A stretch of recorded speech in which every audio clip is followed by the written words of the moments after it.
السلام عليكم ورحمة الله وبركاته. وعليكم السلام ورحمة الله وبركاته.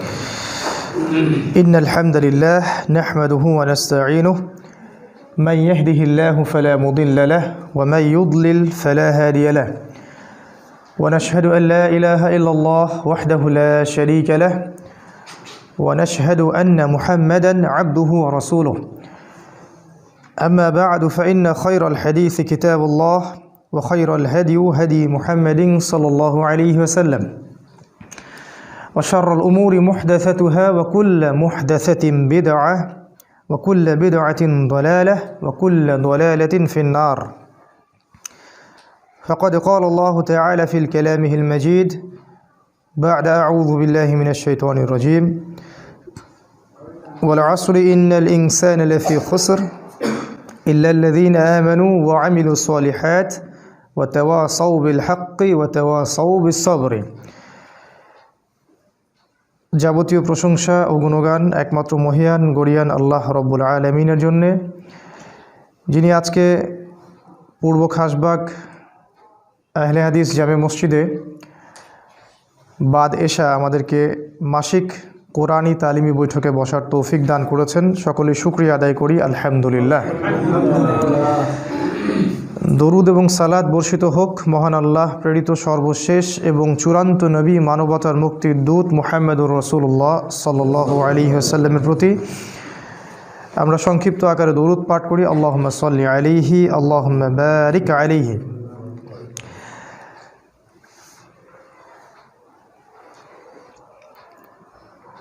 আজকে এই সংক্ষিপ্ত সময়ের মধ্যে ইনশাআল্লাহ আমরা কোরআনের একটি ছোট্ট সূরাকে নিয়ে কথা বলবো।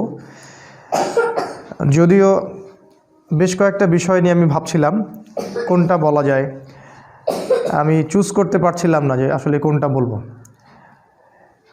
আজকে আপনাদের দ্বিতীয় তালিমি বৈঠক, আমি যতটুকু জানি। এর আগে একটা তালিমি বৈঠক হয়েছিল, আজকে তৃতীয় তালিমি বৈঠক। আমরা আল্লাহর কাছে দোয়া করি আল্লাহ পাক যেন প্রতি মাসে অন্তত একটা দিন আমাদেরকে এইভাবে বসার তৌফিক দান করেন, আল্লাহুম্মা আমিন। একবার ভাবছিলাম লুকমান হাকিম তার সন্তানকে যে উপদেশগুলো দিয়েছেন সেটা নিয়ে কথা বলবো। আরেকবার ভাবছিলাম আসহাবুল কাহফকে নিয়ে কথা হবে। আবার ভাবছিলাম মুসা এবং খিদির আলাইহিস সালামকে নিয়ে কথা হবে। আবার ভাবছিলাম যে সূরা আসর নিয়ে কথা হোক। তা আমি নিজেও একটু কনফিউজ ছিলাম যে কোনটা নিয়ে বললে বেশি ভালো হয়। তো তুলনামূলক আমার কাছে মনে হচ্ছে এখন যে সূরাতুল আসর বিষয়টা তুলনামূলক একটু সহজ হবে অন্য বিষয়গুলোর চেয়ে।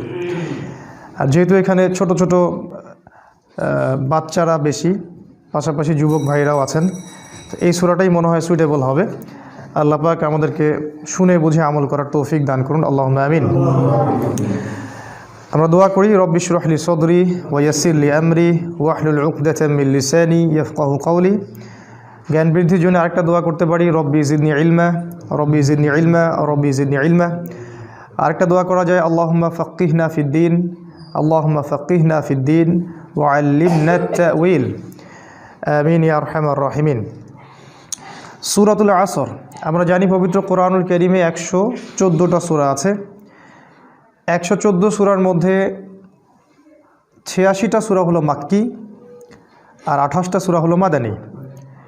যে সূরাগুলো মক্কায় নাজিল হয়েছে, রাসূল সাল্লাল্লাহু আলাইহি ওয়াসাল্লাম যতদিন মক্কায় ছিলেন, মানে 13 বছর, এগুলোকে মাক্কি সূরা বলে। আর দেখা যায় মাক্কি সূরাগুলোর মধ্যে তাওহীদ, রিসালাত, পরকাল, কিয়ামত, হাসর, জান্নাত, জাহান্নাম এই টপিকগুলোই বেশি আলোচনায় আসে। আর পক্ষান্তরে মদিনায় হিজরত করার পর যে সূরাগুলো নাজিল হয়েছে এগুলোকে মূলত বলা হয় মাদানী সূরা। আর মাদানী সূরাগুলোর মধ্যে বেশিরভাগই হালাল হারাম, জায়েজ না জায়েজ, আদেশ নিষেধ এগুলো বেশি আছে। কারণ মক্কার 13 বছরে আল্লাহ তার বান্দাদের ঈমানকে তাজা করেছেন, ভিতরের হৃদয়ের জগৎটাকে আল্লাহ পাক পরিবর্তন করেছেন। তারপরে গিয়ে যখন মদিনায় আয়াত নাজিল হচ্ছে সুদ ছেড়ে দাও, মদ ছেড়ে দাও, তখন সেগুলো মানুষ খুব ইজিলি আমল করতে পারছে। সর্বপ্রথম যেটা দরকার মানুষের হৃদয়ের আকিদার, বিশ্বাসের পরিবর্তন। এটা যখন আল্লাহমুখী হবে, পরকালমুখী হবে, তখন একটা মানুষ অটোমেটিকলি ইনশাআল্লাহ ইসলামের বিধানগুলো পালন করবে। আর যদি কোনো মানুষের আকিদাগত বিশ্বাসের পরিবর্তন না করা যায়, তাহলে যতই চাপ দেন না কেন সে হয়তো মুখে মুসলিম হবে, ভিতরে মুনাফিক থেকেই যাবে। তো সূরাতুল আসর একটা মাক্কি সূরা, যেটা মক্কায় নাজিল করা হয়েছে। ইমাম শাফিঈ রাহিমাহুল্লাহ এই সূরা সম্পর্কে একটা কথা বলেছেন। তিনি বলেছেন, লাউ আনজালাল্লাহু হাযিহি সূরা লাওয়াসিআতহু। তিনি বলেছেন, যদি আল্লাহ পাক কোরআনের সব কিছু বাদ দিয়ে শুধু সূরা আসরই নাজিল করতেন তাহলেও যথেষ্ট ছিল।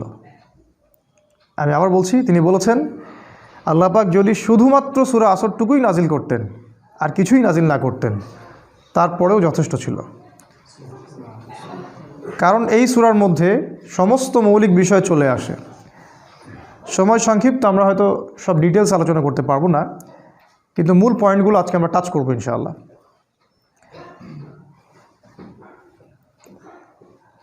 114টা সূরা আছে আমি বলেছি, প্রত্যেকটা সূরা এক একটা চূড়া। মানে আমি একদিন বলেছিলাম, যদি আপনি নারীদের সম্পর্কে জানতে চান, ইসলামে নারীর অধিকার কি, ইসলামে মেয়েদের কতটুকু সম্মান দেওয়া হয়েছে, কোন কোন জায়গায় নারীরা যেতে পারবে, কোন কোন জায়গায় পারবে না, নারীদের সম্মান কোথায়, মর্যাদা কোথায়, এগুলো যদি জানতে চান আপনাকে সূরা নিসা পড়তে হবে। নারীদের সূরা, সূরা নিসা এর উপরে উঠলে আপনি বুঝতে পারবেন নারীদেরকে ইসলাম কোথায় রেখেছে। নারীদেরকে ইসলাম কোথায় রেখেছে এটা শোনার জন্য মিডিয়ায় যাওয়া যাবে না, তাহলে তারা আমাদেরকে ভুল তথ্য দিবে। আমাদেরকে আল্লাহ এবং তার রাসূলের উৎসের দিকে আসতে হবে। সূরা নিসা, সূরা নূর, সূরা আহজাব এগুলো আপনাকে জানাবে নারীদের মর্যাদা কোথায়। আবার আপনি যদি জিহাদ সম্পর্কে জানতে চান, ইসলামে জিহাদ কি, কেন করতে হয়, কার বিরুদ্ধে করতে হয়, কখন করতে হয়, আপনাকে পড়তে হবে সূরাতুত তাওবা। সূরাতুত তাওবা। আপনি যদি জানতে চান রাষ্ট্রের পররাষ্ট্রনীতি কেমন হবে, রাষ্ট্রের সংবিধান কেমন হবে, কিভাবে আমরা দেশ চালাবো, আপনাকে সূরা পড়তে হবে সূরা আনফাল। আপনি যদি হিস্ট্রি পড়তে চান, ইতিহাস, একদম ইতিহাস আদম আলাইহিস সালাম থেকে শুরু করে মুহাম্মদ সাল্লাল্লাহু আলাইহি সাল্লাম পর্যন্ত আপনাকে এই পুরো ইতিহাস পড়তে হলে পড়তে হবে সূরা হুদ, সূরা শুআরা, এই সূরাগুলো পড়তে হবে। যদি জানতে চান বনু ইসরাইলদের সম্পর্কে পড়তে হবে সূরা বনী ইসরাইল। যদি জানতে চান শেষ জামানায় আপনি কিভাবে চলবেন তাহলে পড়তে হবে সূরা কাহফ। এরকম এক একটা সূরা আপনাকে এক একটা রেজাল্ট দিবে। যদি আপনি উপন্যাস পড়তে পছন্দ করেন তাহলে আপনাকে পড়তে হবে সূরা ইউসুফ, সবচেয়ে সেরা উপন্যাস। এরকম সূরাতুল আসর, আসর মানে সময়, ইতিহাসের শুরু থেকে নিয়ে কিয়ামত পর্যন্ত এই সময়ে সময়ে কারা সফল আর কারা ব্যর্থ এটা জানতে হলে আপনাকে সূরা আসর পড়তে হবে। ইতিহাসের শুরু থেকে নিয়ে পৃথিবীর শেষ দিন পর্যন্ত কারা ক্ষতির মধ্যে আছে আর কারা ক্ষতি থেকে মুক্ত, এইটা বুঝতে হলে আপনাকে পড়তে হবে সূরাতুল আসর। আর পড়া মানে আমি বুঝাচ্ছি না রিডিং পড়া, পড়া মানে আমি বুঝাচ্ছি লিকাউমি ইয়াতাফাক্কারুন। আল্লাহ পাক বলেছেন কোরআন সেই সম্প্রদায়ের জন্যে যারা চিন্তা ভাবনা গবেষণা করে। কোরআন কোনো সাধারণ মানুষদের জন্য নয়। আল্লাহ পাক বলেছেন কোরআন একটা কিতাব ওই সব সম্প্রদায়ের জন্য, লিকাউমি ইয়াতাফাক্কারুন, যারা গভীর গবেষণা চিন্তা ভাবনা করে তাদের জন্যে। কোরআন তাদের জন্য নয় যারা হালুয়া রুটি সেমাই খায় বাসায় গিয়ে ঘুমিয়ে যায়, তাদের জন্য কোরআন নয়। তো আল্লাহ রাব্বুল আলামিন সময়ের একটা সূরা নাজিল করেছেন, সময়ের চূড়া, সময়ের সূরা। টাইম, এর উপরে উঠবেন, অতীতকে দেখতে পারবেন, ভবিষ্যৎকে দেখতে পারবেন, বর্তমানকে দেখতে পারবেন। তাহলে উঠতে হবে সূরা আসরের উপরে। শুরু করি, বিসমিল্লাহির রহমানির রহিম। আল্লাহ পাক বলেছেন ওয়াল আসরি। ওয়াও মানে হচ্ছে শপথ, কসম। ওয়াওয়ের দুটো অর্থ হয় আরবিতে, একটা হলো এবং, একটা হলো কসম। কখন এবং কখন কসম? যখন দুইটা ক্লজ, অ্যারাবিক গ্রামারে, ইংলিশ গ্রামারে আমরা যেটা বলি ক্লজ, বা দুইটা অংশ, এই দুইটা অংশের মধ্যে জয়েন্ট দিতে হবে, তখন ওয়াও জবর ওয়া মানে হলো এবং। যেমন ইল্লাল্লাযীনা আমানু, তারা নয় যারা ঈমান এনেছে, ওয়া আমিলুস সলিহাত, এবং সৎ আমল করেছে। এখানে ওয়া মানে হচ্ছে এবং। আবার প্রথমে যেটা আছে ওয়াল আসরি, এই ওয়াও মানে হচ্ছে কসম বা শপথ। কোরআনে আল্লাহ পাক অনেকগুলো কসম করেছেন। ওয়া তিন, ডুমুর ফলের কসম। আমাদের দেশের ডুমুর ফল না, আবার যে ডুমুর ফল মক্কা মদিনায় পাওয়া যায়, আরবে পাওয়া যায়, কাঁচা খেতেও মিষ্টি লাগে। ওয়াত্তিন ওয়াজ্জাইতুন, জাইতুন ফলের কসম। জাইতুনের তেল দিয়ে রাসূল সাল্লাল্লাহু আলাইহি ওয়াসাল্লাম মালিশ করতে বলেছেন, উপকারী। ওয়া তুরি সিনিন, তুর পাহাড়ের কসম, সিনাই পাহাড়ের কসম। এরকম অনেক কসম আছে। ওয়াল লাইল, রাতের কসম। ওয়া দুহা, দ্বীপ্রহরের কসম। ওয়াল ফজর, ফজরের কসম। ফজরের কসম করে আল্লাহ বলেছেন ফজর, সকাল, ফজর নিঃশ্বাস ছাড়ে। অসাধারণ একটা আয়াত, ফজর নিঃশ্বাস ছাড়ে। আজকের এডুকেশন সিস্টেম আমাদের এটা বিশ্বাস করবে? সকাল নিঃশ্বাস ছাড়ে। কোরআন বলেছে ফজর, ফজরের সময় মালায়েকা চলে আসেন, কেরাত হয় ইমামের, তারা শোনেন। কারা কারা নামাজে আসছেন তারা লিখে রাখেন, আল্লাহর কাছে লিস্টটা নিয়ে যান, নিয়ে গিয়ে দেখান যে ফজরের জামাতে হাজির ছিল। আবার আসরের জামাতে আরেক দল ফেরেশতা আসে, তারা আবার দেখেন আসরের জামাতে কারা কারা আছে, তারা আবার ফজর পর্যন্ত থাকে। কোরআনে সূরা ফজরের মধ্যে শপথ করে বলা হচ্ছে যে ফজর নিঃশ্বাস ছাড়ে। আমাদের এডুকেশন সিস্টেম কি বিশ্বাস করবে কথাটা, যে ফজর নিঃশ্বাস ছাড়ে? তারা বল পাগলের প্রলাপ, কি বলে এগুলো, হয়তো গাল গল্প বলে। এই জন্য আমি বারবার বলি যে this education system is created by দাজ্জাল। এই এডুকেশন সিস্টেমটা ক্রিয়েট করেছে দাজ্জাল নিজেই। তার উদ্দেশ্য একটাই, কিভাবে আমাদের পুরো জেনারেশনের পর জেনারেশন, প্রজন্মের পর প্রজন্মকে আল্লাহ থেকে দূরে সরানো যায়, এটাই উদ্দেশ্য, আর কোনো উদ্দেশ্য নেই। একজন পিএইচডি ডিগ্রি অর্জন করবে কিন্তু ভিতর থেকে হবে অন্ধ। একজন ডক্টরেট করবে, বাইরে থেকে ডিগ্রি নিয়ে আসবে, তার বাবা মা থাকবে বৃদ্ধাশ্রমে, সে ইন্টারনালি ব্লাইন্ড। আল্লাহ পাক এরকম অনেক কসম করেছেন, একটা কসম সময়ের কসম। সময়ের কসম আল্লাহ কেন করলেন সেটা বলার আগে বলছি, আল্লাহ যে কসম করলেন, আমাদের জন্যও কি কসম করার বিধান নাই? আছে। আমরা যদি কসম করি তাহলে শুধু আল্লাহর নামেই করতে হবে। কারণ একটা হাদিস রাসূল সাল্লাল্লাহু আলাইহি ওয়াসাল্লাম বলেছেন, মান হালাফা বিগাইরি ইসমিল্লাহ ফাকাদ কাফারা, যে ব্যক্তি আল্লাহ ছাড়া অন্য কারো নামে কসম করলো সে কুফরি করলো। আমরা যখন কসম করব অবশ্যই আল্লাহর নামেই কসম করতে হবে। ছোটোবেলায় আমরা শিখেছিলাম আল্লাহর কসম করতে হয় না, এই জন্য আমরা মায়ের কসম করতাম, বাবার কসম করতাম।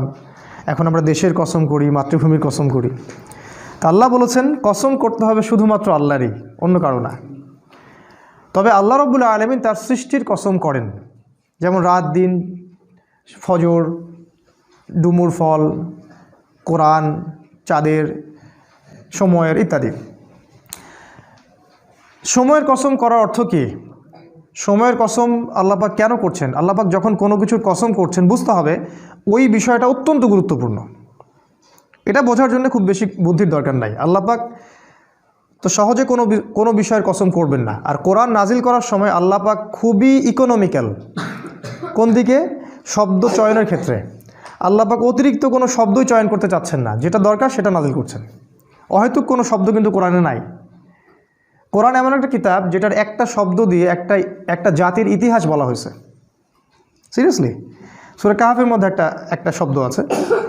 জুলকারনাইন বাদশা যাচ্ছেন একদিকে, একটা কওমকে দেখতে পেলেন যে কওমের সূর্যের আলো থেকে বাঁচার কোনো বুদ্ধি ছিল না। তারা জানতো না কিভাবে সূর্যের আলো থেকে নিজেদেরকে রক্ষা করতে হবে। আল্লাহ ভালো জানেন এই জায়গাটা কোথায়। আল্লাহ পাক শুধু বলেছেন ক্যাযালিকা, ওরা এরকমই ছিল, ব্যাস এতটুকুই। ওই সম্প্রদায়টা এমনই ছিল বলে আল্লাহ পাক অন্য প্রসঙ্গে চলে গেছেন। একটা ওয়ার্ড দিয়ে একটা সম্প্রদায়ের কথা বলেছেন আল্লাহ পাক। শব্দ আল্লাহ পাক অহেতুক চয়েস করবেন না। তাই সময়ের শপথ কেন করলেন? 3টা কারণে করতে পারেন, শর্ট করে বলছি। একটা হলো, অবশ্যই আমাদেরকে চোখে আঙ্গুল দিয়ে দেখিয়ে দেওয়া হচ্ছে যে আমাদের জীবনের সবচেয়ে গুরুত্বপূর্ণ জিনিস সময়। আমাদের মানব জাতির জন্য সবচেয়ে গুরুত্বপূর্ণ জিনিস হচ্ছে সময়, যেটা আমরা ফেসবুকে, অনলাইনে থেকে, ইউটিউবিং করে, গার্লফ্রেন্ডের সাথে সময় অপচয় করে, কফি খেয়ে, চায়ের দোকানে আড্ডা পিটে, খেলার মাঠে নষ্ট করি। তবে মানুষ যখন মৃত্যুবরণ করবে কিয়ামতের মাঠে এবং জান্নাতে যদি চলেও যায়, সেখানে গিয়েও মানুষের আফসোস হবে ওই সময়গুলোর জন্যে যে সময়গুলো মানুষ অহেতুক নষ্ট করেছে, যে সময়গুলোতে মানুষ আল্লাহর কথা বলেনি, আল্লাহর জিকির করেনি, রাসূলের প্রতি দরুদ পড়েনি, ওই সময়গুলোর জন্য মানুষ আফসোস করতে থাকবে। একজন জান্নাতি ব্যক্তিও আফসোস করতে থাকবে, কেন আমি ওই সময়গুলো আল্লাহর জিকির করিনি। সময় সবচেয়ে বেশি ইম্পর্টেন্ট জিনিস। আর এই সভ্যতা, এই গডলেস ওয়ার্ল্ড এবং এই এডুকেশন সিস্টেম আমাদের সময়গুলোকে খেয়ে ফেলেছে। এখন আমার মনে হয় এই 30 বছরের জীবনে এসে আমার কাছে মনে হয় যে আমার জীবনের 15 বা 18টা বছর অপচয় হয়ে গেছে। 18 বছরে আমি হাফেজ হতে পারতাম, আমি হয়তো হাদিসেরও হাফেজ হতে পারতাম, বুদ্ধি ব্রেন ভালো ছিল, ফার্স্ট হতাম সবসময়। আমি হয়তো ফিক পড়তে পারতাম, ইতিহাস পড়তে পারতাম, সিরাত পড়তে পারতাম। এখন সারা দিন রাত যত কাজই করি না কেন আত্মতৃপ্তি হয় না, মনে হয় কিছু না কিছু গ্যাপ থেকেই গেল, আর এই গ্যাপটা কখনো পূরণও হবে না, অসম্ভব। তাই যারা 40 বছর 50 বছর বয়সে তাস খেলছে, টিভি দেখতেছে, আড্ডা পিটাচ্ছে, এদেরকে দেখলে বুঝেই আসে না যে এই বয়সে কিভাবে সেটা করতে পারে। একটা বারও কি চিন্তা হয় না যে আমার হায়াত কমে আসছে, আমি পৃথিবীতে আর হয়তো বেশি দিন থাকবো না। সুবহানাল্লাহ, সময়ের কসম, আল্লাহ পাক সময়ের কসম করে আমাদেরকে সময়ের দিকে দৃষ্টি দিতে বলছেন, সময় সম্পর্কে সচেতন হতে বলছেন। দেখেন, মানুষ সারা জীবনে অনেক কষ্ট করে ঠিকই, কষ্টের পর কষ্ট সহ্য করে, একটা চাকরির জন্যে, একটা জমির জন্যে, একটা ভালো জব, স্ট্যাটাস, টাকা, সিকিউরিটি, বাড়ি গাড়ি, বউ বাচ্চা, এগুলোই তো। এগুলো ছাড়া আর কিচ্ছু নাই, এগুলো ছাড়া কিন্তু কিচ্ছু নাই, সব এগুলোই। এগুলোর পিছনে সারা দিন রাত মানুষ প্রচণ্ড পরিশ্রম করে, মানুষ কিন্তু প্রচণ্ড পরিশ্রম করে। আর শয়তান মানুষকে প্রচণ্ড পরিশ্রম করিয়েও নেয়, ও মানুষকে কষ্টের পর কষ্ট দিয়ে জাহান্নামে নিয়ে যেতে চায়। কিন্তু দেখেন, কষ্টের ট্র্যাকটা ভুল, কষ্টের ট্র্যাকটা ঠিক নাই, রং ট্র্যাকে সে কষ্ট করছে। এই যে আমাদের ছেলেমেয়েরা পড়াশোনা করছে, নার্সারিতে ভর্তি হচ্ছে 5 বা 6 বছর বয়সে, 25 বছর পর্যন্ত ঘাড়ে ব্যাগ থাকবেই, অনার্স মাস্টার্স করতে করতে 25 হয়ে যাবে বয়স। এই লম্বা সময়ে সে কোরআন শিখবে না, জেনারেল এডুকেশনের কথা বলছি, কোরআন A to Z শিখবে না, হাদিস শিখবে না, ফিকহ শিখবে না, ইতিহাস শিখবে না, সে ইসলামের যে রাসূলের জীবনী সেটা শিখবে না, সাহাবীদের জীবনী শিখবে না, এগুলো কিছুই শিখবে না। 25 বছর পর্যন্ত সে কষ্ট করবে। আমরা যখন জেনারেল লাইনে পড়তাম, আমাদেরকে এক একটা কবিতা, এক একটা গল্প এমনভাবে পড়ানো হতো, একদম ভেজে ভেজে খাওয়াই দেওয়া হতো আর কি। রবীন্দ্রনাথের কবিতা, নজরুলের কবিতা, জীবনানন্দ দাশের কবিতা, শেক্সপিয়ারের গল্প, তারপরে আপনার মাইকেল মধুসূদন দত্তের কবিতা। অবশ্য এখানে ইসলামপন্থী কারো কবিতা ছিল না। আপনার কাছে যদি মনে হয় এই পুরো প্ল্যানটা এমনি এমনি হয়ে গেছে, আপনি বোকা স্বর্গে বাস করছেন, এর পিছনে একটা মাস্টার মাইন্ড আছে। এই পুরো প্রসেসটা একদিনে হয়নি, এটাকে সাজানো হয়েছে, ঢেলে সাজানো হয়েছে, যাতে করে আমাদের প্রজন্মের বা প্রজন্ম ইসলাম থেকে দূরে সরে যায়, তাদের জীবনের বড় একটা সময় নষ্ট হয়ে যায়। সময়ের কসম করেছেন আল্লাহ, এটা একটা কারণ, সময়ের প্রতি মূল্যায়ন করা। সেকেন্ড কারণ হচ্ছে আল্লাহ পাক অতীতের দিকে তাকাতে বলছেন আমাদের দিকে, অতীতের দিকে। সময়ের কসম করে আল্লাহ পাক আমাদেরকে বুঝাচ্ছেন যে অতীতের দিকে তাকিয়ে দেখো, সময়ে সময়ে যারাই আল্লাহর বিধানকে অস্বীকার করেছে, আল্লাহ পাক তাদেরকে এই দুনিয়াতেও লাঞ্ছিত করেছেন, পরকালেও যন্ত্রণাদায়ক শাস্তি দিয়েছেন। আল্লাহ পাক সময়ের কসম করে আমাদেরকে হিস্ট্রি পড়তে বলছেন, ইতিহাস।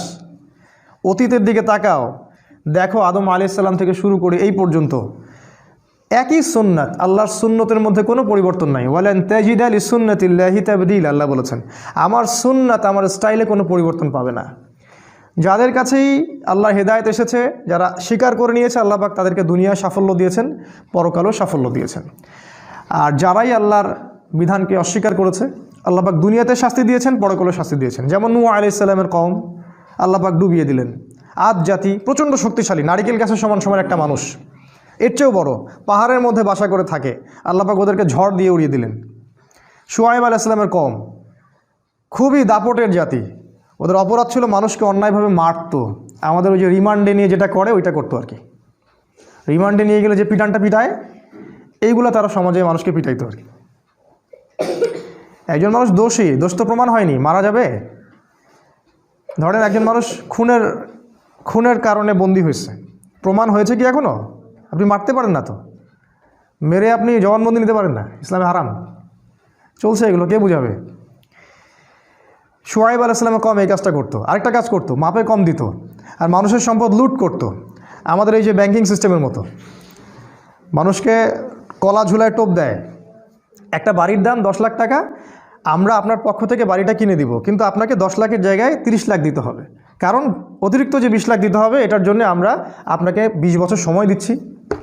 আর আমরা বলি হ্যাঁ তাই তো 20 বছর সময় পাওয়া যাবে, 30 লাখ অল্প অল্প করে দিব কিস্তি স্টাইলে, সমস্যা তো নাই কিছু। এই কলা ঝুলাই দিয়ে আপনার সম্পদ তারা লুটে নিল, সুদ।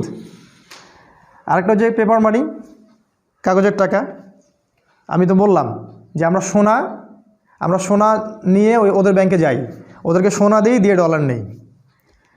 শুআয়ব আলাইহিস সালামের কওম এরকম কাজ করতো, আল্লাহ পাক ভূমিকম্প দিয়ে ধ্বংস করেছেন ওদেরকে, ভূমিকম্প দিয়ে।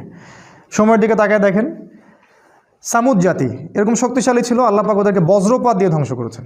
ফেরাউন পৃথিবীতে এমন একজন মানুষ যে মনে করতো আমি আল্লাহ, আনা রব্বুকুমুল আ'লা, আমি ছাড়া তোমাদের মহান কোনো রব নাই। আল্লাহ পাক ওকে পানিতে ডুবাই দিলেন। এখানে একটা ঘটনা আছে, অনেকদিন বলা হয়নি, বলতে চাচ্ছিলাম। ফেরাউন যখন ডুবছিল তখন কিন্তু সে ঈমান এনেছিল, এটা কি জানেন? ফেরাউন যখন ডুবছিল তখন কিন্তু সে ঈমান নিয়ে আসছিল। ফেরাউন যখন ডুবছে ওর সেনাবাহিনী সহ, তখন জিবরাইল অন্যান্য ফেরেশতারা চলে আসছেন, কারণ মৃত্যু হবে, এখন জান কবজ করা হবে। এবং যারা পাপী ওদের জান কবজের সময় ওদেরকে চেহারার মধ্যে মারা হয়, প্রচণ্ড জোরে জোরে পিটানো হয়, থাপ্পড় দেওয়া হয়। ওরা দেখতে পারে, আমরা দেখতে পারবো না। তো জিবরাইল আলাইহিস সালাম তাকে কাদা ছুটছিলেন, কাদা নিয়ে তার মুখে ছুটছিলেন। তো ওই সময় ফেরাউন বলেছিল যে আমানতু বিরব্বি হারুন ওয়া মূসা, আমি হারুন এবং মূসার রবের প্রতি ঈমান নিয়ে আসলাম। আল্লাহ পাক তখন বলছেন আল-আন, এখন, আল ইয়াউমা নুনাজ্জিকা ফি বাদানিকা, আজকে তোমার এই দেহকে আমি সংরক্ষণ করব, লিতাকুনা আয়াত, যাতে করে তুমি নিদর্শন হও তোমার পরবর্তী জাতিদের জন্য। কিন্তু জিবরাইল আলাইহিস সালাম বলেছেন একটা হাদিসের মধ্যে, হাদিসে কুদসির মধ্যে, যে ওই সময় জিবরাইল আলাইহিস সালামও ভয় পাচ্ছিলেন, যে কারণ সে তওবা করছে, যদি আল্লাহ পাক এই সময় তার তওবা কবুল করে নেন আর তিনি যে ওকে মারছেন, যদি আল্লাহ পাক এই জন্য তাকে ধরেন। এই জন্য জিবরাইল আলাইহিস সালামও ভয় পাচ্ছিলেন। আল্লাহ পাকের রহমত এত প্রশস্ত, আল্লাহ চাইলে ওই সময় যদি তাকে মাফ করে দিতেন। জিবরাইল আলাইহিস সালাম বলছেন, যেদিন থেকে ফেরাউন বলেছে আনা রব্বুকুমুল আ'লা, ওই দিন থেকে আমি ওকে ঘৃণা করি, ওই দিন থেকে আমি ওয়েট করতেছি কখন সে মরবে, আমি আযাব দিব। তো এই যে ফেরাউন, সেও সময়ের স্রোতে হারায় গেল, নমরুদ হারায় গেল। এখনকার এই যুগের ফেরাউনরাও হারায় যাবে, এই যুগের নমরুদ যারা তারাও হারায় যাবে, কোনো কিছুই সময়ের মধ্যে টিকে থাকবে না। সময়ের কসম করে আল্লাহ পাক বলছেন, এই যে হিস্ট্রি দেখো, শিক্ষা নেও। আরেকটা উদ্দেশ্য হতে পারে সময়ের, সেটা হলো যে এই যে আমরা যে সময় বসবাস করছি আখিরুজ্জামান, শেষ জামানে, এই শেষ জামানের যে সময়, এই সময়টার প্রতি আল্লাহ পাক বেশি গভীর দৃষ্টি দিতে বলছেন, কারণ এটা হচ্ছে ইতিহাসের সবচেয়ে ইম্পর্টেন্ট টাইম। কারণ এখানে এমন এমন কিছু ঘটনা ঘটবে যা পৃথিবীর ইতিহাসে কখনো ঘটেনি। কীরকম? একদিন সাহাবীরা বসে আছেন, রাসূল সাল্লাল্লাহু আলাইহি ওয়াসাল্লাম আসলেন, এসে বললেন তোমরা কী নিয়ে কথা বলছো? সাহাবীরা বললেন আমরা কিয়ামত নিয়ে কথা বলছি। রাসূল সাল্লাল্লাহু আলাইহি ওয়াসাল্লাম বললেন শুনে রাখো, 10টা আলামত না দেখা পর্যন্ত কিয়ামত হবে না। নাম্বার 1 দাজ্জাল, নাম্বার 2 ইয়াজুজ আর মাজুজ, নাম্বার 3 ঈসা আলাইহিস সালামের আগমন, নাম্বার 4 দাব্বাতুল আরদ, জমিন থেকে অনেকগুলো প্রাণী বের হবে। 5 নাম্বার আর দুখান, ধোঁয়া, সারা পৃথিবী ধোঁয়ায় ছেয়ে যাবে। 6 নাম্বার, 6, 7, 8 সম্ভবত 3টা ভূমিকম্প, 3টা বড় বড় ভূমিকম্প হবে পৃথিবীর পূর্ব, পশ্চিম এবং মাঝখানে। আরেকটা হচ্ছে পশ্চিম দিক থেকে সূর্য উঠবে। আর সর্বশেষটা হচ্ছে ইয়েমেন থেকে আগুন বের হবে, এই আগুনটা মানুষকে তাড়িয়ে নিয়ে আসবে আরাফার মাঠের দিকে। রাসূল সাল্লাল্লাহু আলাইহি ওয়াসাল্লাম বলছেন 10টা আলামত না দেখা পর্যন্ত কিয়ামত হবে না। এগুলো মেজর আলামত। এই জন্য এই সময়টা, শেষ যুগের এই শেষ সময়টা বেশি ইম্পর্টেন্ট। এখানে এমন কিছু ঘটনা ঘটবে যেটা ইতিহাসে কখনো ঘটেনি। দাজ্জাল কখনো বের হয়নি, ইয়াজুজ আর মাজুজ এর আগে বের হয়নি, সূর্য কখনো আগে পশ্চিম দিক থেকে উঠে নাই, ধোঁয়ায় সারা বিশ্ব ছেয়ে যায়নি, জমিন থেকে বড় বড় জানোয়ার বের হওয়া শুরু হয়নি এখনো। এমনও হাদিস আছে যে ওরা মানুষের সাথে কথা বলবে। একজন পুরুষ ঘর থেকে বের হলে ঘরে ফিরে আসবে, বাড়ির দেওয়াল, ওই ব্যক্তির পা, অন্য জানোয়ার তাকে বলে দিবে বাড়িতে কি হয়েছিল। মানে এরকম প্রযুক্তি আসতেছে সামনে। সময়ের কসম করে আল্লাহ পাক এই শেষ জামানার দিকে আমাদেরকে তাকাতে বলছেন, এবং এটা বলছেন এই শেষ জামানায়, এই জায়গাটা ভালো করে বোঝেন, এই শেষ জামানায় ইন্নাল ইনসানা লাফি খুসর, এই শেষ জামানার প্রত্যেকটা মানুষ ক্ষতির মধ্যে আছে।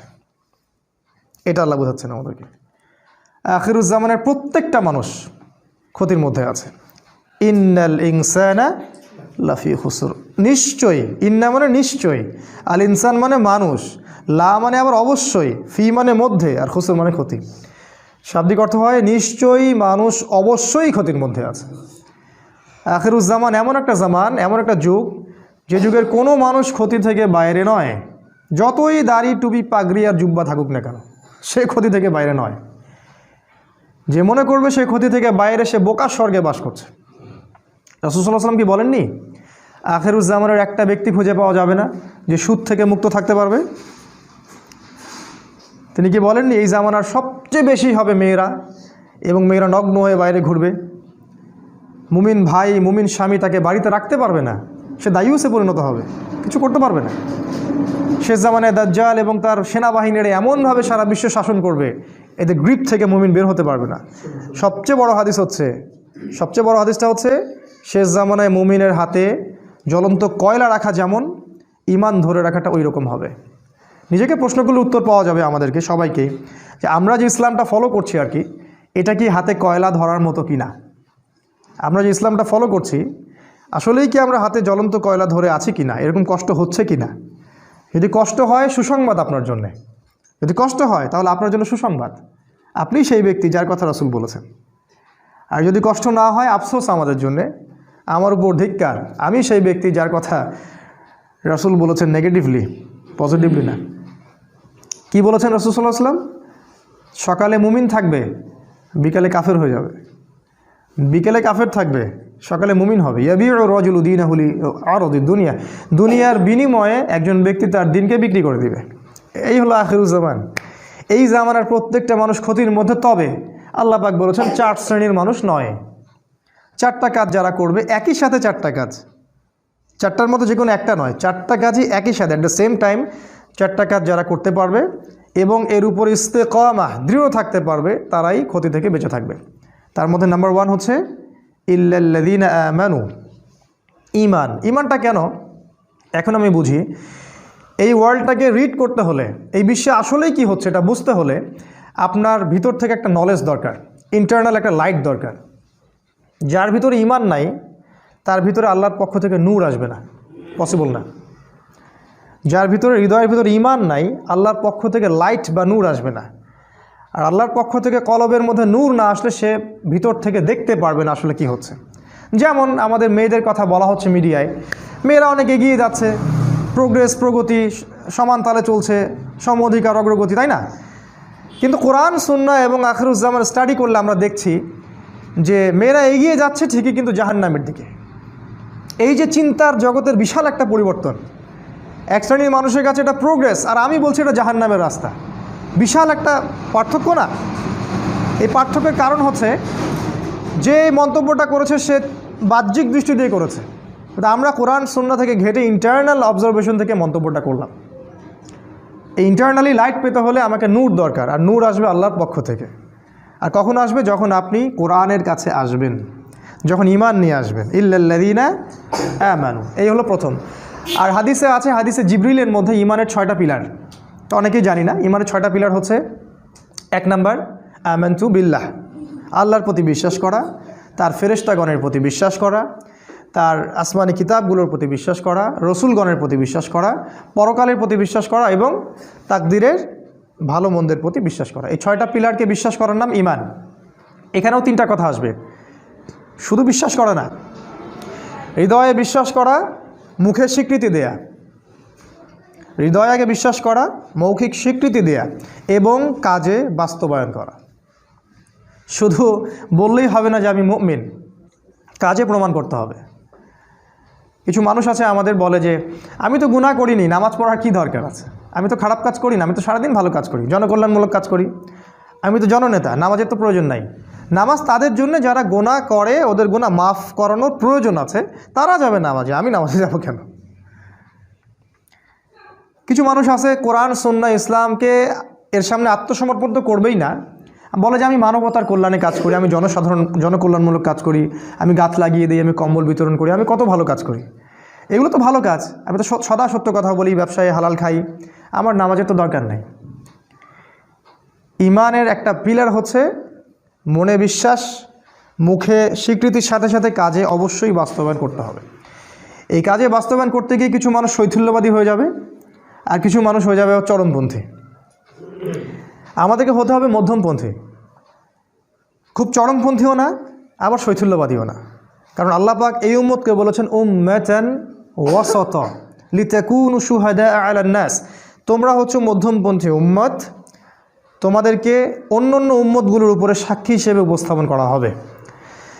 1 নাম্বার, ক্ষতি থেকে বেঁচে থাকবে তারাই যারা মুমিন, এই 6টা পিলারের প্রতি বিশ্বাস করে, তারপরে মুখে স্বীকৃতি দেয় এবং কাজে বাস্তবায়ন করে। 2 নাম্বার, ওয়া আমিলুস সলিহাত, ঈমান আনার সাথে সাথে যারা সৎ আমল করে। এখন আমিলুস সলেহ এর সংজ্ঞা কি?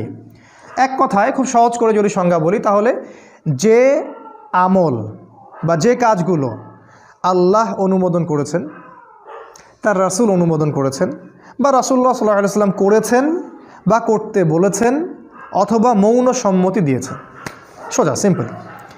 যে প্রত্যেকটা কাজ আল্লাহর রাসূল সাল্লাল্লাহু আলাইহি ওয়াসাল্লাম আল্লাহর বিধানের আলোকে আমাদেরকে করতে বলেছেন, অথবা নিজে করেছেন, অথবা কেউ করেছেন তিনি মৌন সম্মতি দিয়েছেন, এই ধরনের কাজগুলোকে বলা হয় আমলুস সলেহ। যেমন 5 ওয়াক্ত সালাত, রমাদান মাসের সওম। রমাদান মাসের কথা আসলো, আমরা একটা দোয়া করে নেই। আল্লাহুম্মা, বলুন আমার সাথে, আল্লাহুম্মা বাল্লিগনা ফি রমাদান ওয়া বারিক লানা ফিহি, আমিন। অর্থ হচ্ছে আল্লাহ আমাদেরকে রমাদান পর্যন্ত পৌঁছে দিন এবং সেখানে বরকত দিন। রমাদানের আগ থেকেই রাসূল সাল্লাল্লাহু আলাইহি ওয়াসাল্লাম এই দোয়াটা করতেন, আল্লাহ আমাদেরকে রমাদান পর্যন্ত পৌঁছে দিন এবং সেখানে বরকত দিন। এবং আল্লাহ পাক আমাদের জীবনে রমাদানের সংখ্যা বাড়িয়ে দিন, আল্লাহুম্মা আমিন। যেটা বলছিলাম, আমল সালেহের মধ্যে আছে সালাত, আছে সওম, ফরজের কথা বলছি, আছে যাকাত, সামর্থ্য হলে যাকাত দিবেন, সামর্থ্য হলে হজ করবেন, উমরা করবেন, সদা সত্য কথা বলা, পিতামাতার খেদমত করা, আল্লাহর বিধানের উপর দৃঢ় থাকা, সুন্নাহ অনুযায়ী জীবন গড়া, এই প্রত্যেকটা কাজই আমল সালেহ। এমনকি বাথরুমে যদি কেউ প্রবেশ করে এবং প্রবেশ করার সময় যদি কেউ এই দোয়াটা পড়ে, বিসমিল্লাহ আল্লাহুম্মা ইন্নী আউযু বিকা মিনাল খুবসি ওয়াল খাবাইস, এই টয়লেট করার কাজটাও তার আমল সালেহ। টয়লেট করার সময় বের হওয়ার পরে যদি সে বলে গুফরানাকা, অথবা একটা দোয়া আছে আলহামদুলিল্লাহিল্লাযী আযহাবা আনিল আযান ওয়া আফানি, এই কথাগুলো যদি বলে সেটাও আমল সালেহ। স্ত্রী সহবাস করবে কেউ, স্ত্রী সহবাস করা, স্ত্রীকে চুমু খাওয়া, এটাও আমল সালেহ। স্ত্রীর হাত ধরে বসে থাকা আমল সালেহ। স্ত্রীর হাত ধরে চাঁদ দেখতে যাওয়া, তার সাথে গল্প করা, সময় কাটানো আমল সালেহ। স্ত্রী সহবাস করার আগে কেউ যদি দোয়া পড়ে, বিসমিল্লাহ আল্লাহুম্মা জান্নিবনা শাইতান ওয়া জান্নিবিশ শাইতান মা রাযাকতানা, তার সহবাসটার জন্য সে নেকি পাবে, সেক্স করলে নেকি পাবে। সাহাবীরা অবাক হয়ে জিজ্ঞাসা করলেন, এটাও নেকির কাজ? আল্লাহ রাসূল বললেন, এই কাজটা যদি তুমি স্ত্রী ছাড়া অন্য কারোর সাথে করতা, তাহলে কি সেটা জিনা হতো না, গুনাহ হতো না? সাহাবীরা বললেন, হ্যাঁ হতো। যদি তাই হয় তাহলে স্ত্রীর সাথে করলে ওটা নেকিও হবে। ইসলামের মতো সহজ রিলিজিয়ন কোথাও পাবেন না। খেতে বসেছেন, খাবেন, খিদা লাগছে, এই জন্য খাবেন, বিসমিল্লাহ বললেন, খাওয়া শুরু করলেন, প্রথম লোকমার সাথেই বললেন আলহামদুলিল্লাহ। আল্লাহ পাক বলছেন আল্লাহ ওই বান্দার প্রতি সন্তুষ্ট হয়ে যান, আমল সালেহ। কোরআন তেলাওয়াত করছেন, আমল সালেহ, প্রতি হরফে 10 নেকি পাচ্ছেন। জিকির করছেন, সুবহানাল্লাহ আলহামদুলিল্লাহ, আমল সালেহ। সারাদিন আপনি যদি রাসূলের স্টাইল ফলো করেন, সকাল থেকে নিয়ে একদম ঘুমানো পর্যন্ত, ঘুমাবেন, ঘুম তো রেস্ট, ঘুমানোর আগে একটু ওযু করলেন, বা ওযু সম্ভব না আপনি দোয়াগুলো পড়লেন, পরে ফু দিলেন, সূরা বাকারার শেষ 2 আয়াত পড়লেন, বিসমিল্লাহ আল্লাহুম্মা বিইসমিকা আমুতু ওয়া আহইয়া, পরে ঘুমিয়ে গেলেন। পুরো ঘুমটা আপনার আমল সালেহ। ওই ঘুমের মধ্যে যদি আপনি স্বপ্ন দেখেন, স্বপ্নে আপনি জিনা করতেছেন, ওটার জন্য কোনো দোষ নাই, ওটার জন্য কোনো দোষ নাই, মাফ হয় না স্বপ্ন অনেক সময়, ওটার জন্য কোনো গুনাহ নাই, কারণ আপনি দোয়া পড়ে ঘুমিয়েছেন, শয়তান আপনাকে ডিস্টার্ব করেছে। এরকম প্রতিটা কাজ, যেই কাজগুলো রাসূল সাল্লাল্লাহু আলাইহি ওয়াসাল্লাম করেছেন বা করতে বলেছেন, অথবা মৌন সম্মতি মানে সম্মতি দিয়েছেন, ঠিক আছে করতে পারো, সেগুলো আমল সালেহ। আরেকটা জিনিস আছে, একই সাথে আল্লাহ এবং তার রাসূল যে কাজগুলো করতে নিষেধ করেছেন,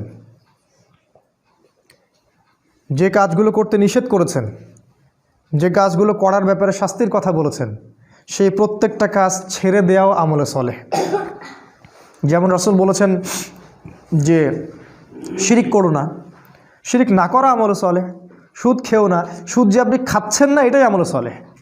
সুদ আপনি খাচ্ছেন না, সুদ খাবো না বলে অন্য একটা আপনি রিজিকের সোর্স খুঁজেছেন, যে আমি সুদে থাকতে চাই না, এই জন্য আমি কলা বিক্রি করি। ওই কলা বিক্রি করাটা আপনার আমলে চলে, এবং আপনি আল্লাহর কাছে মর্যাদাবান ওই কোটটাই পড়া ব্যাংক অফিসারের চাইতে।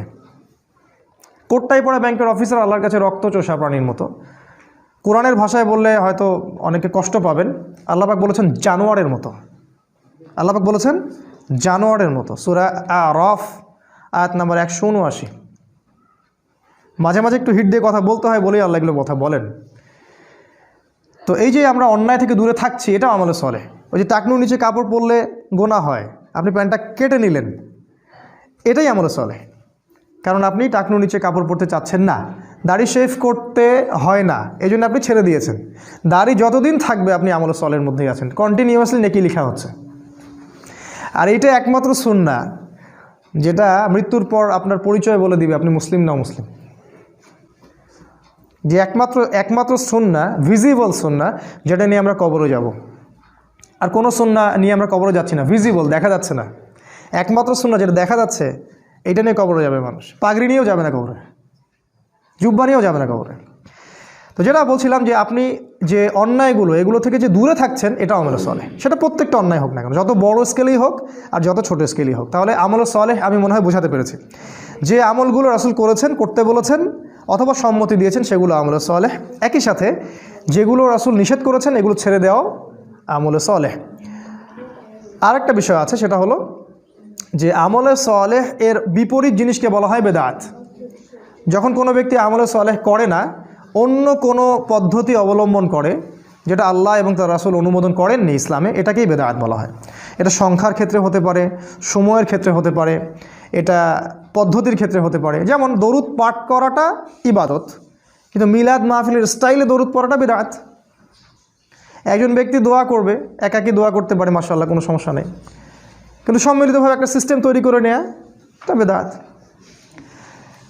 একজন মানুষ ধরেন রোজা রাখবে, ভালো কাজ, এটা একটা নির্দিষ্ট দিনকে বেছে নিল যে এই দিনে আমি 1000 রাকাত নামাজ পড়বো, আর এই দিনে আমি হালুয়া রুটি খাবো, আর এই দিনে রোজা রাখবো, সিস্টেমটা বেদাত। অর্থাৎ আমলে সালেহ এর বিপরীতটাই কিন্তু বেদাত। আমলে সালেহ এর পরিণাম জান্নাত, বেদাতের পরিণাম কিন্তু জাহান্নাম। আল্লাহ পাক আমাদেরকে হেফাজত করুন। এই হলো 2 নাম্বার, ঈমান এবং আমলে সালেহ। আর দুটো আছে, শর্ট করে দিচ্ছি। 3 নাম্বার ওয়াতাওয়াসাউ বিল হক, তারা ক্ষতি থেকে বেঁচে থাকবে শেষ জামানায় যারা নিজেরা আগে হকের উপরে থাকে, নিজেরা আগে হকের উপরে দৃঢ় থাকে, পাহাড়ের মতো, খিদির আলাইহিস সালামের মতো। ওই যে পাহাড়ে পাথরের উপর বসেছিলেন, রকের উপরে, নিজেরা দৃঢ় থাকে এবং এরপরে অন্যদেরকে হকের দিকে ডাকে, এরা ক্ষতি থেকে বেঁচে থাকবে। যারা ঈমান এনেছে, এরপর আমলে সালেহ করছে, এখন মাশাআল্লাহ পরিবার গঠন করে ফেলেছে, নিজের যোগ্যতা হয়ে গেছে, নিজে হকের উপর আছে মাশাআল্লাহ, এবার মানুষকে সে হকের দিকে ডাকছে। কারণ ডাকার কাজটা তো স্কুল বয়দের কাজ না, এটা স্কলারদের কাজ। কারণ যদি আমরা দাওয়াত দেওয়ার যোগ্যতা অর্জন না করি, তাহলে আমি মানুষকে ভুল পথে দাওয়াত দিব। সিম্পল। আমি যদি ইংরেজির প্রফেসর হতে চাই, আমাকে ইংরেজির উপর আরও বড় ডিগ্রি নিতে হবে, তারপরে আমাকে ক্লাস নিতে হবে। তাই আমরা নিজেরা যদি আগে এগুলোর উপর স্টিল থাকি, তারপরে আমরা যখন মানুষকে দাওয়াত দিব, যোগ্যতা অর্জন করব, জ্ঞান অর্জন করব, তখন মানুষ সঠিক পথের দিকে আমরা ডাকতে পারবো। আর এই জায়গায় কিন্তু সমস্যা আছে, আমরা দাওয়াটা খুব পছন্দ করি, তো যোগ্যতা থাক বা না থাক একটু সুর করে বলতে পারি, পড়াশোনা থাক বা না থাক, হ্যাঁ পড়াশোনা খুব একটা নাই, সুর আছে গলার মধ্যে। সারা দেশব্যাপী দাওয়াতি কাজ করা হচ্ছে, অসংখ্য মানুষ জিকিরের নামে প্যান্ডেলে উঠে লাফাচ্ছে, অসংখ্য মানুষ ইসলামের নামে দলীয় তাকলিদে যাচ্ছে, অসংখ্য মানুষ জিহাদের নামে জঙ্গিবাদে যাচ্ছে। প্রত্যেকটা জায়গায় সমস্যা সৃষ্টি হচ্ছে। কারণ কি? কারণ যে দাওয়াত দিচ্ছে সে জানে না আসলে সঠিকভাবে দাওয়াত দেওয়ার ম্যাথোডোলজিটা কি। কোথা থেকে শিখব? আল্লাহর রাসূল থেকে শিখব, অন্য কারো কাছে যাওয়ার দরকার নেই। শুধু রাসূল সাল্লাল্লাহু আলাইহি ওয়াসাল্লামের জীবনের দিকে তাকাবেন, জীবনের কোন জায়গায় কোন অবস্থায় তিনি কিভাবে দাওয়াত দিয়েছেন, ব্যাস। জীবনের কোন সিচুয়েশনে তিনি কেমন করে দাওয়াত দিয়েছেন।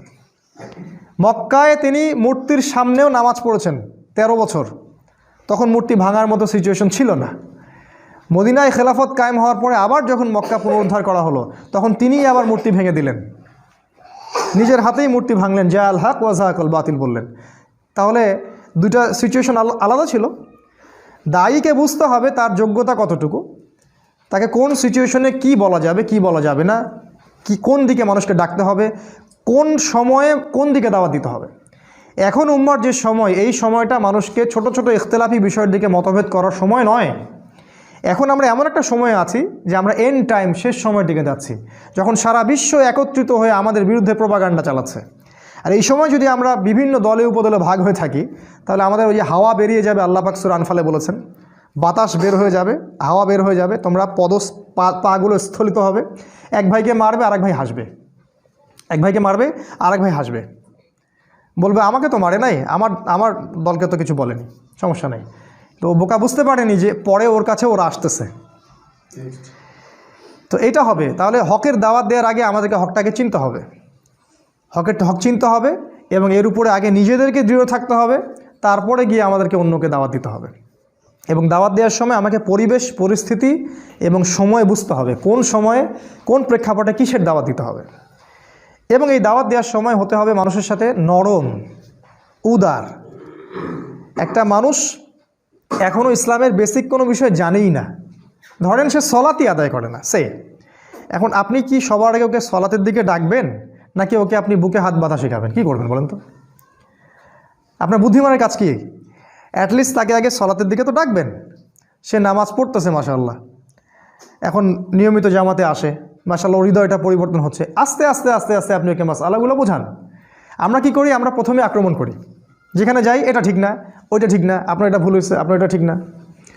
এতে করে কি হয়, ওরা তো এই ব্যাপারটাকে ভালোভাবে দেখেই না, বরং এখানে ওরাও তখন ডিফেন্সিভ হয়ে যায়, ওরাও তখন বলে যে না আমাদেরটাই ঠিক। ওরাও মাহফিল করবে আপনার বিরুদ্ধে, আর আমরাও মাহফিল করবো ওদের বিরুদ্ধে। এই হচ্ছে উম্মার সার্কাস। শব্দটা কি বললাম আমি? সার্কাস। এখন এই বাংলাদেশে এই সার্কাস চলে। হকের দাওয়াত দেওয়ার জন্য হকের সংজ্ঞা জানতে হবে। আল্লাহ পাক সূরা কাহাফের মধ্যে বলেছেন, আয়াত নাম্বার 23 বা 24, আল্লাহ বলছেন ওয়াকুলিল হক মির রব্বিকুম, হক সেটাই, সত্য সেটাই যেটা তোমার রবের পক্ষ থেকে নাজিল হয়। ফামান শাআ ফালইউমিন, যার ইচ্ছা হয় সে ঈমান নিয়ে আসুক, ওয়ামান শাআ ফালইয়াকফুর, যার ইচ্ছা হয় সে অস্বীকার করুক। ইন্না আ'তাদনা লিযালিমিনা নারান, আর আমি আল্লাহ জালেমদের জন্য আগুন প্রস্তুত করে রেখেছি। আল্লাহ পাক হকের সংজ্ঞা দিলেন, হক সেটাই যেটা আল্লাহর পক্ষ থেকে নাজিল হয়। তাহলে আল্লাহর পক্ষ থেকে কি গণতন্ত্র নাজিল হয়েছে? ধর্মনিরপেক্ষতাবাদ, কমিউনিজম, আমাদের সেকুলারিজম, আমাদের এই যে ইউনাইটেড নেশনস, জাতিসংঘ, আমাদের ইসরায়েলের ব্যাংকিং সিস্টেম, এগুলো আল্লাহর পক্ষ থেকে নাজিল হয়েছে? কি নাজিল হয়েছে আল্লাহর পক্ষ থেকে? এক সময় আল্লাহর পক্ষ থেকে তাওরাত নাজিল হয়েছিল, ওই তাওরাতই ছিল ওই সময়ের হক, ওই তাওরাতটা ওই সময়ের হক ছিল। এরপরে জাবুরটা ওই সময়ের হক ছিল, ইনজিলটা ওই সময়ের হক ছিল। এখন কিয়ামত পর্যন্ত হকের মানদণ্ড কোরআন এবং সুন্নাহ, এর বাইরে যাওয়ার কোনো সুযোগ নাই। জীবনের প্রতিটা ক্ষেত্রে যদি এটার উপর আমল একজন ব্যক্তির না থাকে, সে ব্যক্তি নামে মুসলিম হতে পারলেও কাজে এখনও পরিপূর্ণ মুসলিম হতে পারেনি। এটাকে বলা আত্মসমর্পণ। এই হকটাকে আমরা আগে চিনলাম, এরপরে আপনি হকের দিকে মানুষকে দাওয়াত দিবেন। আর আমি বললাম দাওয়ার ক্ষেত্রে আমাদেরকে হতে হবে একটু লিবারেল, একটু নমনীয়, মানুষকে আগে বেসিক জিনিসগুলোর দিকে নিয়ে আসা, তারপরে আপনি আস্তে আস্তে কঠিন জিনিসগুলো আলোচনা করেন। আর সবচেয়ে বেশি যেটা ইম্পর্টেন্ট, এই শেষ জামানায় সবার মাঝে একটা মৈত্রীর বন্ধন তৈরি করা বেশি ইম্পর্টেন্ট। সে যে কোনো সংগঠন করুক না কেন, সে যে কোনো দল করুক না কেন, আমাদের দেখা উচিত ওর মধ্যে ভালো কতটুকু আছে। হানাফিদের মধ্যে ভালো আছে, আহলুল হাদিসদের মধ্যে কিছু ভালো আছে, তাবলিগের মধ্যেও দেখবেন আপনি কিছু ভালো আছে, জামাত ইসলামে দেখবেন আপনি কিছু ভালো আছে, চরমনায়ে দেখবেন কিছু ভালো আছে। সবারই মধ্যে কিছু না কিছু ভালো অবশ্যই আছে। আপনি কেমন করে বুঝবেন কোনটা ভালো কোনটা খারাপ? ওই যে বললাম, হক থেকে বুঝতে হবে, হকের মানদণ্ড দেখে আপনাকে ডিসাইড করতে হবে যে এটা ভালো এটা খারাপ। আর একান্ত যদি নাই পারি ডিসাইড করতে আমি, তাহলে সমসাময়িক যত ওলামায়ে কেরাম আছে তাদের কাছে যাব, গিয়ে বলবো, পরামর্শ করব যে আসলে কোনটা সত্য কোনটা মিথ্যা, এবং তারপরে আমি যাচাই বাছাই করে দেব কোনটা সত্যের বেশি কাছাকাছি। আর যদি দেখা যায় দুইটা অপশন দেখা যাচ্ছে, এটাও ঠিক ওইটাও ঠিক, যেমন ধরেন সুবহানাল্লাহ এটা 33 বার করে পড়া যায়, 33 33 33, আর লাস্টে একবার লা ইলাহা ইল্লাল্লাহ ওয়াহদাহু লা শারীকা লাহু, তাই না? কি জানি লা ইলাহা ইল্লাল্লাহ, হ্যাঁ মাশাআল্লাহ, লাহুল মুলকু ওয়া লাহুল হামদু ওয়া হুয়া আলা কুল্লি শাইইন সহি। আরেকটা হাদিসে আরেকজন সাহাবীকে রাসূল বলছেন 33 33 34 বার আল্লাহু আকবার। এটা কি জয়ীফ? এটা সহি। তাহলে কখনো আপনি ওইটা আমল করেন, কখনো এটা আমল করেন, বৈচিত্র্য থাকলো। বেতের সালাত কত রাকাত পড়েছেন রাসূল? 1 3 7 5 9, কোনটা সহি? সব সহি। এখন কিছু মানুষ বলবে আমরা গোলালু মার্কা আলেম, সবই সহি বলে। এক জায়গায় এই কথাটা বলে আসলাম মিঠাপুকুর জায়গিরহাটে। তো পরে একজন খুবই খেপে গেছে আমার উপরে, খাবার টেবিলে আমার উপর খুব আক্রোশ ঝাড়লো, বলল যে আপনি গোলালু মার্কা আলেম, আপনি সবগুলোকে সহি বললেন। তা আমি জিজ্ঞাসা করলাম বেতর সলাৎ কোনটা সহি? বললো যে আমি তো অত পণ্ডিত না, পড়াশোনা জানি না, বলে চলে গেল। এই যে আমাদের আচরণগত সমস্যা, এটার কারণ আসলে অজ্ঞতা এবং আমাদের সব নলেজগুলো না থাকা। এরকম প্রতিটা মাসআলা আপনি দেখবেন, ওই যে পায়খানা করতে বসা থেকে শুরু করে ঘুমানো পর্যন্ত যতগুলো আমল আমরা করি, প্রতিটা আমলেই একাধিক অপশন আছে। একবারে হাঁটু গেড়ে বসার অপশন আছে, এক পা ডান পা খাড়া করে বসার অপশন আছে পায়খানাতে। খাবার টেবিলে বসার মানে নিচে যখন বসি হাঁটুর উপরে বসার অপশন আছে না? তাশাহুদের মতো বসার অপশন আছে না? কোনটা সহি? বলবেন দুটাই সহি। আপনি সলাতে দাঁড়াবেন, কখনো 2 রাকাত সুন্নত পড়ার অপশন আছে, কখনো 4 রাকাত আছে না? কখনো বেতর 1 রাকাত পড়ার অপশন আছে, কখনো 3 রাকাত আছে না? কোরআন তেলাওয়াত করবেন, অপশন নাই? অপশন আছে। আপনি যে কোনো সুন্নার দিকে যান, ঘুমাবেন, ঘুমানোর সময় অনেক দোয়া, কোনটা সহি? সবগুলোই সহি। সূরা কাফিরুন পড়ে ঘুমানোর হাদিস আছে, সূরা কাফিরুন। অনেকে বলবে এটা নাই, আছে, হয়তো সে জানে না। তাই আমাদেরকে এই জায়গায় যেটা করতে হবে যে সব ডাটাগুলোকে এক জায়গায় আনতে হবে। যদি আমার কাছে না থাকে আমি ওলামায়ে কেরামদের বই পড়ব, সহযোগিতা নিব, এবং সবার মাঝে ঠিক আছে ভাই আমি বুঝতে পারতেছি ওরটা হয়তো একটু দুর্বল, আমারটা বেশি সহি, আচ্ছা ঠিক আছে, সে সেটা করতেছে, করুক। আমি তাকে হিকমার সাথে একসময় বুঝাবো যে ভাই এটা চেয়ে এটা বেশি সহি, আপনি চাইলে এটা করতে পারেন, আমার কাছে এটা ভালো মনে হয়। মাশাআল্লাহ। কোনো ইমামের মধ্যে কি কোনো দ্বন্দ্ব ছিল? হানাফি মাযহাবের ইমাম শাফি মাযহাবকে ঘুষি মারতেন নাকি? আমরা এগুলো করি কেন? আমাদের এগুলো অজ্ঞতা অথবা হিংসা অথবা হঠকারিতা এগুলোর কারণে করি। এতে করে আমাদের একটা লাভ হয়, সেটা কি জানেন? আমরা ইহুদি খ্রিস্টান এবং জায়োনিস্টদের দাসে পরিণত হই, এটা আমাদের লাভ হয়। আমরা ইহুদি খ্রিস্টান এবং জায়োনিস্টদের দাসে পরিণত হই, কারণ ওরা বিভক্ত উম্মাকে সুযোগ পেয়ে ধ্বংস করার পথ খুলে যায়। এটা হলো হকের দাওয়াত আমরা দিব। আর একটা হলো সবর, এটা বলে শেষ করছি। সবর ওয়াতাওয়াসাউ বিস-সবর, হকের দাওয়াত দেওয়ার সাথে সাথে যারা সবর করে। আচ্ছা, দাওয়াতের সাথে সবরের সম্পর্ক কি? রংপুরে কুকুরের সংখ্যা বেশি হয়েছে না? আমাদের এলাকায় একই অবস্থা। আমাদের এলাকায় কুকুরের যন্ত্রণায় ঘুমানো যায় না এখন। আর একটা বিষয় আমি দেখছি, আমাদের এলাকায় অনেক বিত্তশালী আছে, তো বিত্তশালীদের টাকা রাখার জায়গা নাই, আর বাসায় হয়তো আল্লাহ এবং তার রাসূলের প্রতি সেই রকম তাওয়াক্কুল আছে কিনা আল্লাহ ভালো জানেন, তো সবাই কুকুর পুষতেছে বাসায়, সম্পদ পাহারা দিচ্ছে কুকুররা। সুবহানাল্লাহ। জানেন এই ব্যাপারেও হাদিস আছে যে বিনা প্রয়োজনে যদি কেউ কুকুর পালে, কথাটা মনে হলো, দেখেন এটা উপকার হবে। বিনা প্রয়োজনে যদি কেউ কুকুর পালে, প্রতিদিন তার আমলনামা থেকে 1 কেরাত নেকি কেটে দেওয়া হবে। 1 কেরাত মানে হচ্ছে উহুদ পাহাড়ের সমান। আমি দেখেছি উহুদ পাহাড়, আপনারা যারা হজ করেছেন দেখেছেন, উহুদ পাহাড় এত বড় নেকি তার আমলনামা থেকে কেটে দেওয়া হবে। আবার কেউ যদি কোনো ভাইয়ের জানাজায় যায়, তার আমলনামে 1 কেরাত নেকি লিখে দেওয়া হবে। মাটি দিলে আরও 1 কেরাত নেকি লিখে দেওয়া হয়। তো সবরের সম্পর্কটা কি? হকের সাথে সবরের একটা সম্পর্ক আছে, সেটা হলো সত্য এমন একটা জিনিস যেটাকে আক্রমণাত্মকভাবে প্রতিষ্ঠিত করা যায় না। হক এমন একটা জিনিস যেটাকে কখনো আক্রমণাত্মকভাবে প্রতিষ্ঠিত করা যায় না, ধৈর্যের সাথে প্রতিষ্ঠিত করতে হয়। এক্সাম্পল, আপনি নূহ আলাইহিস সালামের দিকে তাকান, 950 বছর দাওয়াত দিলেন, 40 বা 80টা মানুষ ইসলাম কবুল করলেন। আপনি তাকান ইব্রাহিম আলাইহিস সালাম, সবর করতে করতে দেশে থাকতে পারলেন না, হিজরত করতে হলো। ভাই আমাদের কুইজ প্রতিযোগিতা হবে, আপনার আলোচনা শেষ করছে। তারপরে দেখেন আপনি আদ সামুদ জাতি, আপনি প্রশ্ন করেন। ঠিক আছে। ফেরাউন, মুসা, ঈসা আলাইহিস সালাম। ঈসা আলাইহিস সালামের তো জায়গাই হলো না পৃথিবীতে। মুসা আলাইহিস সালাম, তাকে উম্মাহ এত কষ্ট দিয়েছে। আমাদের নবী মুহাম্মদ সাল্লাল্লাহু আলাইহি ওয়াসাল্লাম মাঝে মাঝে মুসা আলাইহিস সালামের কথা চিন্তা করতেন আর সান্ত্বনা পেতেন। একদিন আল্লাহ রসুল গনিমতের মাল ডিস্ট্রিবিউট করছিলেন, একজন এসে বললেন, ইয়া মুহাম্মদ ইদিল, হে মুহাম্মদ ইনসাফ করো, তুমি ইনসাফ করছো না। আল্লাহ রসুলকে বললেন এইভাবে ডাইরেক্ট। রাসূল সাল্লাল্লাহু আলাইহি ওয়াসাল্লামের পাশে সাহাবীরা ছিলেন, তারা বললেন, ইয়া রাসূলুল্লাহ আমাকে অনুমতি দিন, গর্দান উড়াই দিবে বেটার। আল্লাহ রাসূল সাল্লাল্লাহু আলাইহি ওয়াসাল্লাম ধৈর্য ধরলেন, বললেন যে মুসাকে তার কওম এর চেয়েও বেশি কষ্ট দিয়েছিল। তিনি মুসা আলাইহিস সালামের কথা চিন্তা করে সান্ত্বনা নিতেন। এত বেশি কষ্ট বনী ইসরায়েল তাকে দিয়েছিল, কল্পনার বাইরে। আল্লাহ পাক বনী ইসরায়েলের মধ্যে এমন অনেক নবী পাঠিয়েছিলেন যাদের সাথে কোনো উম্মতি ছিল না, 2 জন 4 জন 5 জন 10 জন। আবার এমনও হয়েছে একই সাথে একটা জায়গায় অনেকগুলো নবীকে পাঠানো হয়েছে এবং সবাইকে তারা হত্যা করেছে। একদিনে 40 জন নবীকেও তারা হত্যা করেছিল, এরকম হিস্ট্রি আছে। তো সবরের ব্যাপারটা নবীদের সাথে সম্পর্কিত, তাদের দাওয়াতের সাথে দেখেন হকের সাথে সবর সম্পর্কিত আছে। আর সর্বশেষ দেখেন আমাদের মুহাম্মদ সাল্লাল্লাহু আলাইহি ওয়াসাল্লাম নবীজি, তিনি এত ভালো মানুষ, তাকে আল আমিন বলা হয়। তিনি কখনো মিথ্যা বলেন না, কাউকে কষ্ট দেন না, এতিমকে ভরণ পোষণ করেন, বিধবাকে দেখেন। নবী হওয়ার পর থেকেই তার টাইটেলগুলো চেঞ্জ হয়ে গেল। তাকে বলা হচ্ছে কাযযাব, মিথ্যাবাদী, ভণ্ড, প্রতারক, ক্ষমতালোভী, তাই না, জিনগ্রস্ত, শয়তানের বলি আওড়া, এগুলো সব বলা হচ্ছে। হঠাৎ করে চেঞ্জ হয়ে গেল। তাকে 15টা গালি খেতে হচ্ছে, 14 বার তাকে হত্যা করার চেষ্টা করা হয়েছে। নিজের মাতৃভূমিতে তার থাকা হলো না, হিজরত করতে হলো, সবর করলেন। তাই এই যে হকের দাওয়াত, এর সাথে সবরটা খুব ইম্পর্টেন্ট। আমরা যেন এই হকের দাওয়াত দিতে গিয়ে অধৈর্য হয়ে না যাই এবং লিবারেল মধ্যম পন্থা অবলম্বন করি এবং সবার সাথে হৃদ্যতার সম্পর্ক তৈরি করার চেষ্টা করি, সবর করি।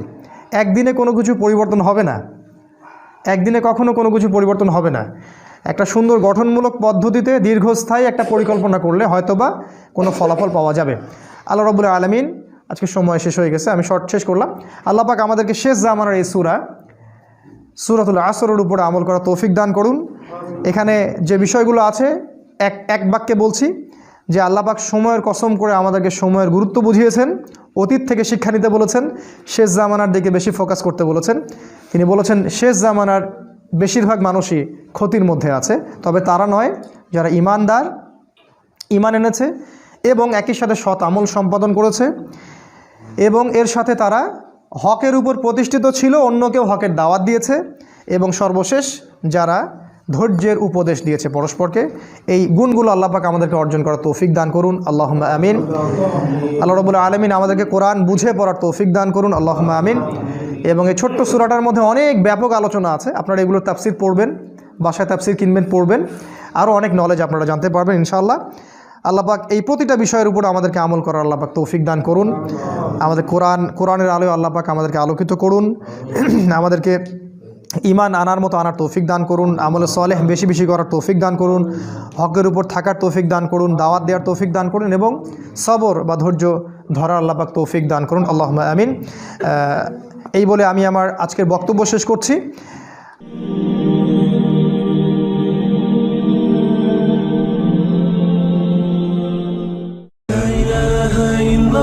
محمد رسول الله لا إله إلا الله محمد رسول الله